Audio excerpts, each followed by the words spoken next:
Hello.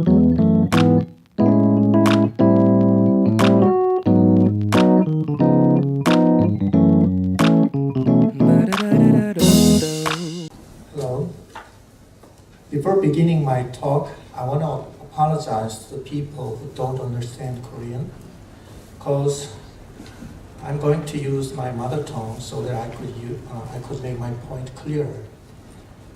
I think the translators have been doing a great job today, so it will not be so uncomfortable, I think.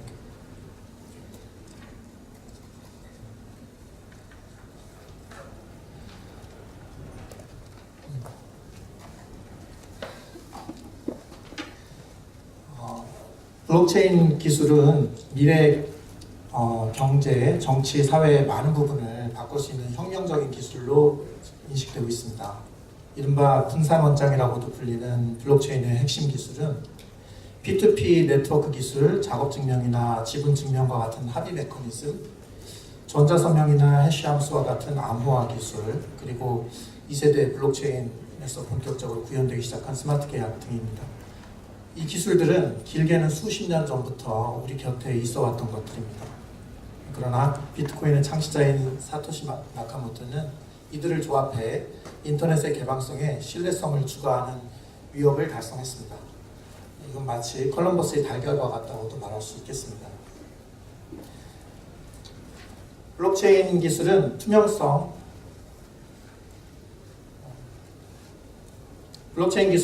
불변성, 투명성, 분산성 등의 특성을 갖고 있습니다. 이러한 특성으로 인해 신뢰할 수 있는 제3자의 개입 없이도 서로 모르는 당사자들 사이에 신뢰 형성이 가능해지고 중개인의 도움 없이 거래가 가능해집니다. 이는 거래 비용의 획기적 감소를 통해 효율성을 높여줍니다.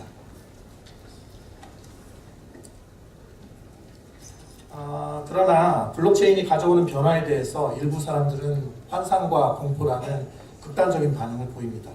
먼저 한편에서는 블록체인이 법제도 자체에 근본적인 변화를 가져올 것이라고 예상하기도 하고, 더 나아가서 블록체인에 의하여 규율되는 관계에는 기존의 법이 적용될 여지가 없다고 주장하기도 합니다.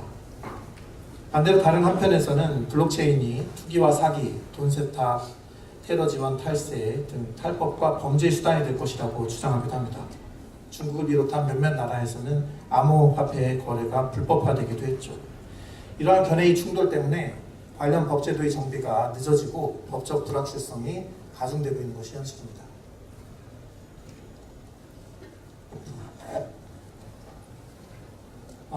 이런 불확실성은 여러 이점을 지닌 블록체인 기술의 개발과 확산을 가로막고 있습니다.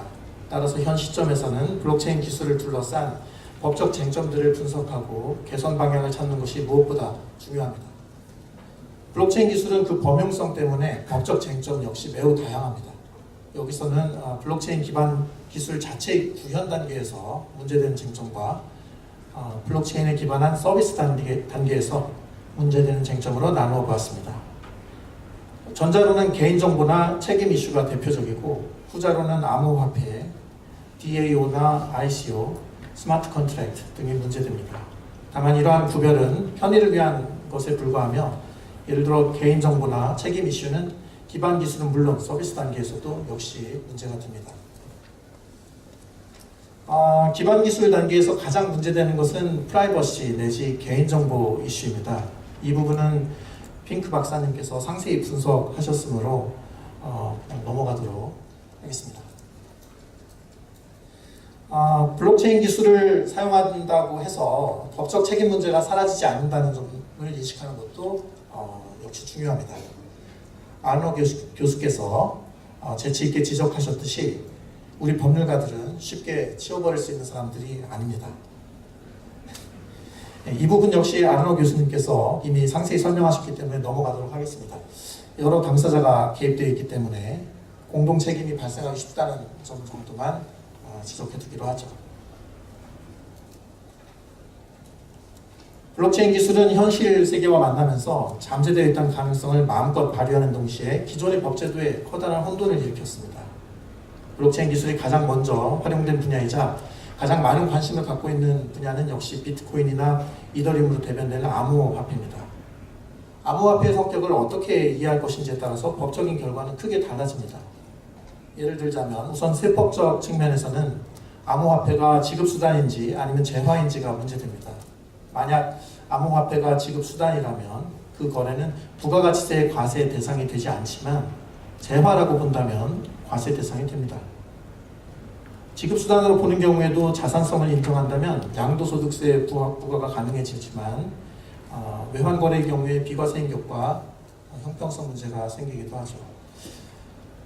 강제집행의 방법 역시 암호화폐의 법적 성격과 관련되어 있습니다.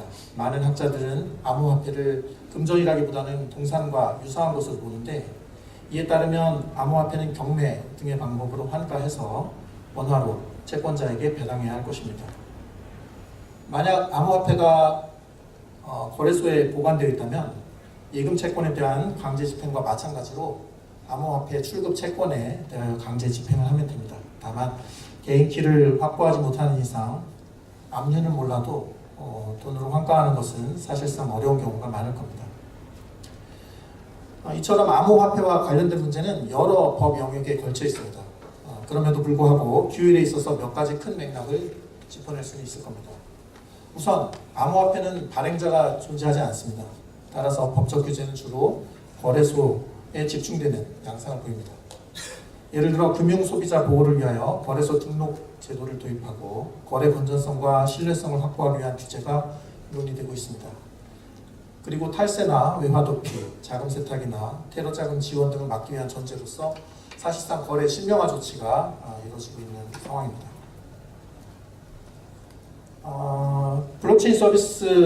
블록체인 기반 서비스 가운데 암호화폐가 주로 지급 결제와 관련하여 문제된다면 이른바 DAO와 ICO는 단체법과 자본시장법과 관련하여 문제됩니다. DAO란 블록체인 상에서 스마트 계약을 이용한 분산화된 자치 조직을 말합니다. 2016년에 있었던 유명한 더다오 사례에서는 이더리움 플랫폼에서 크라우드 펀딩을 시도해서 1개월 만에 1억 5천만 달러를 모집하기도 했습니다. 해커들이 알고리즘의 취약성을 이용해서 단돈 14달러를 주고 4,700만 달러 상당의 대가를 가져가는 바람에 결국 프로젝트가 무산되긴 했지만요. DAO는 회사 조직과 상당히 유사한 특징을 갖고 있어서 소프트 코퍼레이션이라고 불리기도 합니다. 말하자면 주식 대신 토큰이 발행이 되고 암호화폐로 주식 대금을 납입하며 주주총회는 스마트 계약 방식으로 이루어지는 거죠. DAO는 블록체인 기반 위에서 작동하기 때문에 투명성과 변조 불가능성이라는 특성을 그대로 갖습니다. 따라서 총회 결의 효력과 관련된 분쟁이 줄고 감사 비용이 절약되는 등 효율성을 높일 수 있습니다. 다만 DAO에 회사법이 그대로 적용된다고 보기는 어렵기 때문에 법적 불확실성이라고 하는 위험은 여전히 존재합니다. DAO 외에도 제가 DOA라고 하나요? DAO 외에도 블록체인은 자금 조달 수단으로 많이 주목받습니다. Initial Coin Offering, 즉 ICO가 대표적인데요. ICO는 비용이 적게 들고 투자자의 관섭에서 자유로우며 높은 위험을 분산시킬 수 있습니다. 이런 특성은 자금을 조달하는 입장에서는 대단한 장점입니다. 하지만 동시에 투자자 보호의 측면에서 상당한 규제가 이루어져야 함을 암시합니다. ICO는 코인이 발행되는 경우와 토큰이 발행되는 경우, 대가로 현금이 지급되는 경우와 암호화폐가 지급되는 경우, 대가가 코인이나 토큰 발행 전에 지급되는 경우와 발행과 함께 지급되는 경우 등 여러 형태를 띱니다. 법적 성격 역시 증여, 토큰의 매매, 조합 등 여러 가지 모습을 띨 수 있습니다. 다만 백서에서 사용된 용어만으로 법적 성격이 결정되기보다는 구체적인 거래의 내용에 의해서 판단되어야 할 것입니다. 대부분의 국가에서 ICO에 관한 규제들은 아직 갖춰지지 않은 상태입니다. 기존 법제도에 미치는 영향에 대한 분석 작업이 쉽지 않기 때문입니다. 다만 ICO의 경우에는 암호화폐의 경우와는 달리 발행자가 존재하기 때문에 발행자에 대한 집중화된 규제가 가능합니다. 한국의 경우 ICO에 의하여 발행되는 토큰들은 자본시장법상 광의의 금융투자 상품에는 해당할 수 있지만 법에서 열거한 6가지 증권 유형에는 해당하지 않습니다. 따라서 즉각적인 법 개정이 필요한 상황입니다. 주로 발행자의 책임, 투자자 보호, 불공정 거래 등이 규제 내용에 포함되어야 할 것입니다. 블록체인 기반 서비스가 폭발적으로 성장할 수 있는 계기가 된 것은 스마트 계약입니다. 스마트 계약이라는 용어 자체는 이미 1996년 닉 사보에 의하여 제시됐지만 블록체인 위에서 이를 처음으로 구현한 것은 이더리움이었습니다. 계약법의 기본적인 원칙 중에 하나는 계약은 지켜져야 한다라는 것입니다. 스마트 계약은 계약의 자동 이행을 보장함으로써 이를 달성합니다. AI 기술이 계약 체결의 자동화를 이끌고 있다면 블록체인 기술은 계약 이행의 자동화를 구현하고 있는 셈입니다. 스마트 계약의 개념과 관련해서는 컴퓨터 코드가 곧 계약이라는 급진적 변화와 법적 의미의 계약은 의사의 합치에 의하여 별도로 구성되는 것이라는 온건한 견해가 대립하고 있습니다. 앞서 말씀드린 더다오 사례에서 이더리움 측은 해커의 행위가 일종의 사기라고 주장한 반면에 해커 측은 컴퓨터 코드에서 제시된 바에 따라 거래하였을 뿐이라고 항변했습니다. 컴퓨터 코드와 계약이 별개라는 입장에서 본다면 이더리움 측의 주장이 맞다고 볼 여지가 있겠죠. 아무튼 통상적으로 스마트 계약에서는 암호화폐를 지급하고 토큰에 의하여 표상되는 재화나 용역을 받게 됩니다. 디지털 자산뿐만 아니라 IoT 기술을 통하여 물리적 자산도 거래할 수 있습니다. 예를 들어 자동차 할부금융에서 할부금이 지급되지 않으면 자동적으로 차량 작동이 중지되도록 할 수 있죠. 스마트 계약을 이용할 경우에는 불확실성이 감소하고 이행 비용이 절감되어 효율성이 증가합니다. 따라서 많은 분야에서 생산성 향상을 기대할 수가 있죠. 마지막으로 스마트 계약의 그 법적 분석에 관해서 좀 살펴보고 끝내도록 할 텐데요. 스마트 계약의 핵심은 계약 이행의 자동화에 있으므로 계약법상 분쟁의 초점은 계약 위반으로부터 계약 성립의 문제로 옮겨가게 됩니다. 스마트 계약의 경우에도 계약이 불공정 행위 등을 이유로 무효가 되거나 사기를 이유로 취소되거나 또는 소비자법에 따라서 철회되는 경우가 있을 수 있으므로 법적 분쟁은 여전히 발생합니다. 이 경우 계약은 소극적으로 효력이 없는 것으로 되는데 블록체인 기술의 불변성으로 인해 이를 분산 원장이 어떻게 반응해야 할지 문제가 됩니다. 앞서 본 더다오 사례에서 이더리움 측은 해킹이 발생하기 전의 상태로 블록체인을 하드포크를 단행을 했습니다. 그러나 이 과정에서 블록체인의 불변성을 강조하는 그룹이 업데이트를 거부함으로써 이더리움에서 이탈하게 됐죠. 보다 현실적인 대안은 반대 방향의 거래를 새로이 기록하는 역거래입니다. 다만 상대방이 이미 코인이나 토큰을 사용해버린 경우라면 역거래가 불가능하므로 사실상 지급불능의 문제가 발생하게 되는데요. 이런 경우 이행의 보장이라고 하는 스마트 계약의 장점은 사라지게 됩니다. 계약 해석 단계에서도 문제가 발생합니다. 이른바 드라이 코드라는 표현에서 알 수 있듯이 스마트 계약의 경우에 계약이 보다 명확해지는 측면이 있지만 그렇다고 해서 계약 해석의 필요성이 없어지는 것은 아닙니다.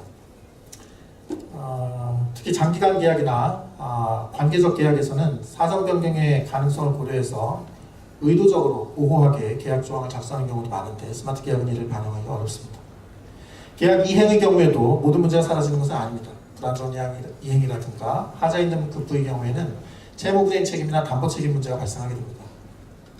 뿐만 아니라 경우에 따라서는 전략적으로 불이행과 손해배상을 선택하는 것이 합리적일 수도 있습니다. 계약이 무효인 경우에는 불이행이 정당화될 수도 있습니다. 계약법이 비록 사적자 지원칙의 지배를 받긴 하지만 공법적 규제에서 완전히 벗어날 수는 없습니다. 악명 높은 마약 거래 사이트인 실크로드에서는 비트코인이 많이 활용됐었는데 이러한 불법적 계약은 무효화할 수 있어야 합니다. 또한 블록체인 기술은 대체로 형식적 평등만을 구현을 하고 있는데 오늘날의 사법은 개인들의 경제력 격차를 반영한 실질적 평등을 지향하고 있습니다. 따라서 블록체인 스마트 계약의 장점과 함께 한계를 인식하는 것은 중요하다고 할 수 있겠습니다. 마지막 장은 제목만 읽겠습니다. Beyond Illusion and Fear. 지금 이게 필요한 상황입니다. 감사합니다.